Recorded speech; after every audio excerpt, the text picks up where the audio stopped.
Dighton rock of the United States, the rock which is thousands of years old, with a mysterious message written on it as hieroglyphics. What ancient civilization wrote this?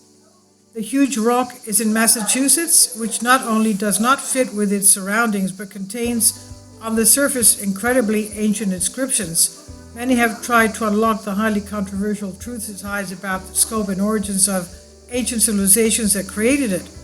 Dighton Rock is a 40-ton boulder that reached the Taunton River sliding during the melting of ice during the last ice age, as it seems to be generally accepted until this theory is overturned.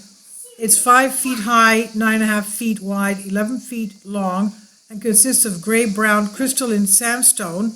In addition to its size and peculiarity in relation to the area that was found or placed, its petroglyphs on one of its 6 sides that have caught the spotlight and have inspired more than 1,000 books and articles about this, while they also created the database for more than 35 cases on this. The mystery of the Dighton Rock began in 1680, when the Reverend John Danforth, who visited it, believed that the sculptures on it were engraved by Native Americans and supposedly described the history of a wooden house, quote-unquote, that is, a ship that arrived when a battle between locals and newcomers took place. Later, in 1767, another case was made by Ezra Stiles, president of Yale College.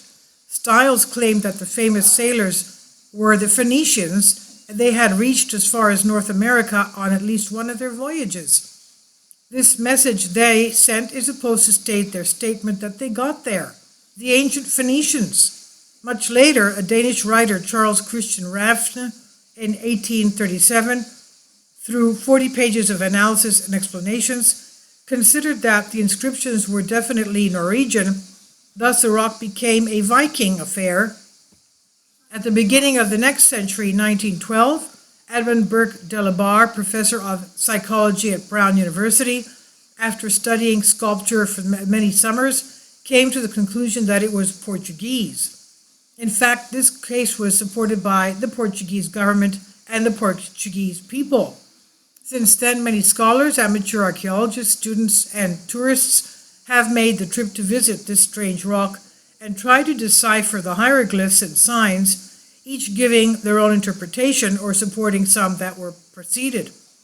So we'll try to give our own interpretation after first noting that Delabar had mentioned that this rock had a kind of hypnotic effect on humans. In other words, it was something like the well-known Rorschach test, on which people tend to see what they want to see and believe.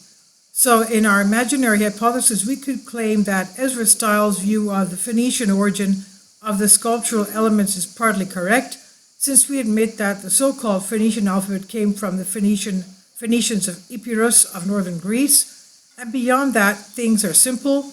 Too many facts, clues, and many hypotheses, such as Ulysses' actual voyage to the Americas, according to Arietta Mertz and Siegfried Petridis, show that the Greeks a few thousand years ago, perhaps in the Ice Age, had the ability to travel to all seas and oceans, and of course to distant continents such as today's America. Why had not the Phoenicians of Epirus, northern Greece, succeeded in declaring their presence through the letter, sculptures, or hieroglyphs on Dighton Rock? Be that as it may, whatever the truth may be, surely the rock hides behind it an ancient civilization that may have left no descendants. Nowadays, Dighton Rock is housed inside a specially constructed museum to protect it from potential graffiti for tourists and visitors, but mainly from the elements of nature. It's protected that way. And this I've translated for you from a Greek article. Please leave your comments, and thank you for your support. Kindly support my Patreon account. The daily posts are 5 videos daily, and they are totally different from what I have on my YouTube channel. Thank you so much for your support and that you find all my content so interesting. You'll find the Patreon account details in the description box below.